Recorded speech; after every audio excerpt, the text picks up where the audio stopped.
Hari Minggu dapat akte baptisan, dan hari Senin saya bikin kasus lagi di Uki Cawang. Polisi bilang, Roy, ternyata dia meninggal. Tuhan, Meninggal. Nah itulah membuat saya kena kasus menghilangkan nyawa orang lain.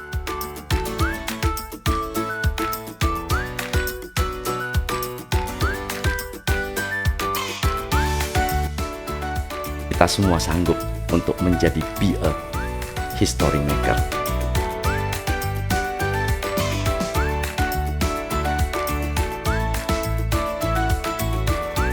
Bertemu kembali dengan saya di podcast Be a History Maker.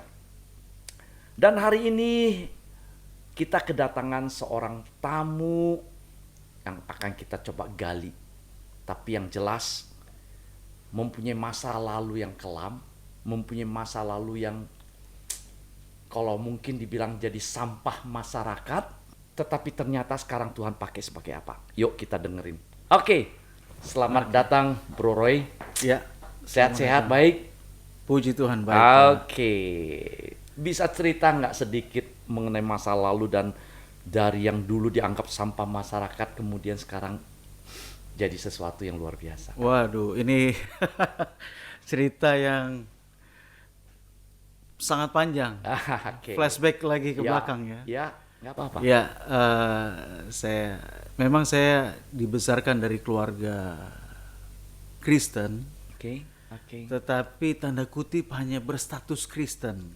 KTP. Ya, jadi waduh itu, dan memang orang tua saya memberikan kebebasan untuk menentukan kamu mau seperti apa yang kamu lakukan nanti kamu harus siap bertanggung jawab, seperti itulah. Jadi saya bisa bergaul dengan siapa saja, berteman, perlu bangun hubungan. Tetapi memang masa muda itu waktu saya masih SMP, SMA, waduh. Kacau beliau. Waduh kacau. Dan memang salahnya waktu saya masih kecil itu, di keluarga kami, saya kan Ambon Manado. Oke. Orang Ambon itu begini, nggak apa-apa, anak laki-laki nakal yang penting pintar di sekolah. Itu dia. Itu yang saya masih kecil sudah oke. Boleh Jadi nakal. benar, boleh nakal. Anak laki-laki nggak apa-apa nakal.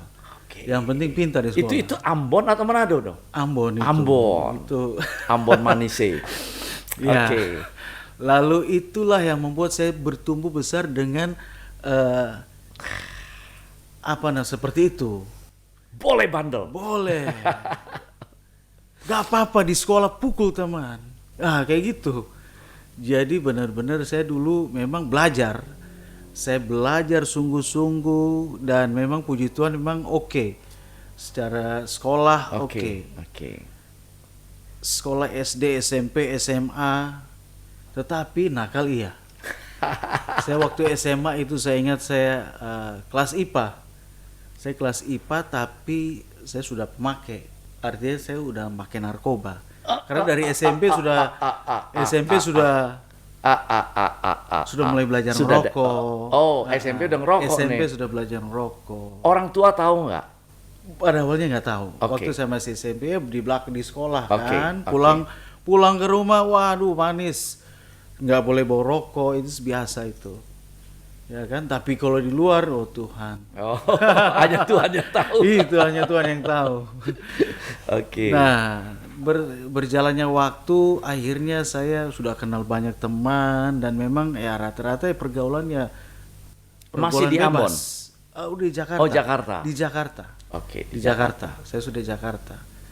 Lah waktu itu karena saya cukup dekat dengan istilah bandar-bandar saat itu, bandar narkoba, dan saya juga jelas pemakai, dan saya tawarkan ke teman-teman saya di sekolah, rata-rata, mohon maaf saya sebutkan anak-anak anak sosial. Bro, mau nggak ini nih? Oh lu ini ya jual ya? Oh iya, udah.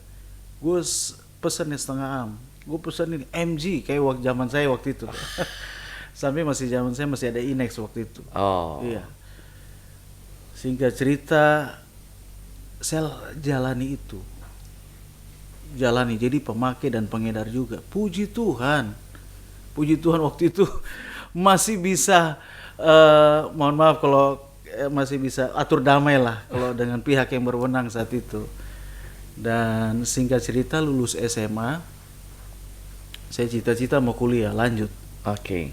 Lanjut di apa namanya, sekolah, ambil arsitek lah Pak. Salah satu sekolah tinggi. Oke, nggak kepikir ya sekolah teologi itu nggak ada tuh Nggak ya? ada, nggak ada. Ngapain itu? Nggak kepikir. Justru saya buat, aduh, kasihan itu kan. Artinya pendeta kan hidup dari belas kasihan jemaat, saya pikir gitu. Waduh. Jadi saya punya cita-cita seperti itu. Arsitek. Tapi kalau nakal ya tetap. Jadi bisa dikatakan menghalalkan segala cara. Jadi kalau bilang nakal itu, kalau di Alkitab itu 10 perintah Allah itu, apalagi kalau dari Amon itu namanya bawa bekal. Bawa bekal. Iya. Kalau merantau itu bawa bekal. Jadi Iya. kalau di tempat rantauan itu kita Jadi buat kuat. jaga. Iya. Dan itu memang saya gunakan saat itu. Saya gunakan baik itu yang dipasang di sini, pasang di sini, pasang enggak, di sini. enggak pasang. Jadi waktu itu emang wah kuasa Allah benar. Jadi enggak pakai pasang. Jadi percaya ucapan aja. Jadi ada mantra namanya. Mantra diucapkan. Dan memang berhasil. Itu sebabnya kenapa setiap kali saya melakukan kejahatan, maksudnya pukul, berantem itu, orang kroyok, waduh, Nggak mempan. puji Tuhan nggak mempan. Masih di situ. Sampai sempat waktu itu, adik saya kan masih kecil, dia main bola di lapangan dekat rumah kami, kira-kira jaraknya 200 meter dari rumah, ada lapangan sepak bola. Dia main bola sore hari, tapi setelah itu dia pulang, saya lagi tidur karena habis begadang kan. Saya tidur, lalu dia bangunin saya. Oi. Dia pulang nangis. Kenapa? Saya dijepit tang di sini. Kenapa? Itu lapangan bola. Saya diginiin, saya kasarin. Oke, saya emosi langsung. Saya langsung ke lapangan tersebut. Ternyata sepantaran saya semua, anak-anak pemuda gitu, lagi main bola 11 lawan 11. Saya tanya sama adik saya, yang mana? Yang itu, ya kan? Salah satu dari mereka. Saya tepuk tangan karena ini lapangan besar. Saya tepuk tangan, udah kayak jagoan. Lalu 11 itu, 22 itu orang yang anak muda lagi main bola itu berhenti. Dan saya bilang, saya hanya berurusan sama dia. Kenapa kamu kasarin adik saya? Seperti itu, contohnya seperti itu. Lalu mereka tetap, maunya apa? Ya udah. Akhirnya saat itu saya cuma incer satu, tapi yang lainnya keroyok saya. Yang saya herannya kenapa biasa orang kalau dikeroyok kan bonyok, hancur. Tapi saat itu puji Tuhan enggak tuh. Iya loh. Puji Tuhan enggak. Oke. Hal itu bisa berhenti karena saya pas papa saya datang ke lapangan, dia udah curiga, ini anak saya kemana nih? Dia ke lapangan, lalu pas sebelum papa saya bersuara, itu memang salah satu dari mereka yang keroyok saya hantam saya dengan batu besar. Saya sempat masih lihat batu begini, lalu dihantam, pak. Lalu saya dengar suara papa saya, berhenti. Nah itu saya selamat. Langsung setelah itu saya dirawat. Saat itu rumah sakit di Kampung Melayu itu apa? Helmina. Mitra Keluarga. Mitra Keluarga. Saat itu masih Mitra Keluarga. Dirawat seminggu 2 minggu lah, geger otak ringan lah. Setelah itu udah lanjut lagi seperti itu. Dan yang sangat disayangkan saat itu, saya sempat dibina oleh salah satu hamba Tuhan yang notabene adik dari mami saya. Lalu saya dikirim tinggal di rumah dia. Lalu saya karena memang ini pendeta, saya hormat, saya tunduk, saya takut. Dan di sanalah saya digembleng untuk cara hidup yang benar. Dan saya ikut bimbingan baptis. Lalu hari Kamis saya dibaptis. Hari Minggu dapat akte baptisan. Dan hari Senin saya bikin kasus lagi di Uki Cawang. Di Uki Cawang itulah saya pukul, saya lakukan kekerasan saat itu karena emosi. Satu tahun 4 bulan saya nggak ketemu dia karena udah dendam. Akhirnya saya ketemu dia, dan memang dari keluarga di sana di Uki Cawang itu telepon, Roy, hari Senin dia datang lah. Jadi saya hari Minggu habis terima akte baptis, hari Senin saya ke Uki Cawang, saya tunggu. Gak lama kemudian dia datang karena dia buat kasus. Dia buat kasus lah saat itu, sehingga saya emosi banget. Dan saat itu sore hari itulah terjadi kekerasan, dan saya baru sadar ternyata kok jadi parah. Emosi saya meluap saat itu. Akhirnya jam 12 malam saya bawa ke rumah sakit Uki di depan. Dok, tolong, dikeroyok orang di depan, saya tolongin. Saya bilang tolong, nanti biayanya saya ini. Padahal yang ngerjain kamu. Itu dia. Begitu dokter bilang tunggu. Rupanya dokter udah telepon polisi di depan. Pas saya mau balik buru-buru, dia bilang, Dek, ikut saya dulu. Akhirnya dibawa ke Polsek Pinang Ranti buat BAP, berita acara. Dan pada malam hari itulah saya nginep di sana.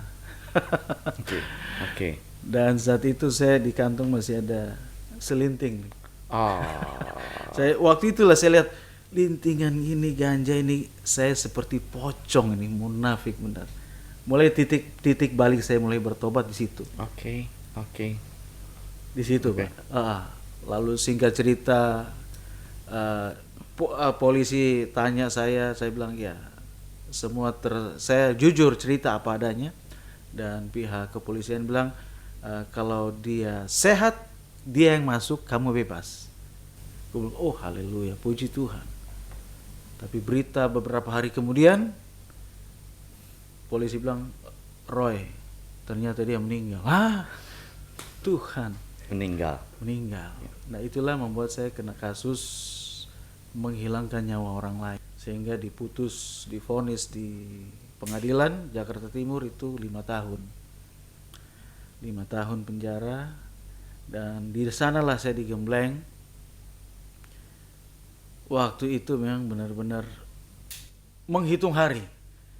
Seperti kata Pak Arswendo Atmowiloto senior yang saya lebih dulu bebas saat itu, menghitung hari. Saya bilang menghitung hari kapan saya mati saat itu. Putus harapan.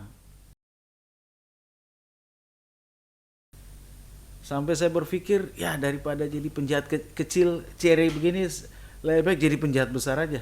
Diajarin gimana cara ngerampok, cara mencopet. Mereka cerita sendiri gini pengalaman mereka. Kita masuk penjara, bukannya semakin baik, semakin jahat iya.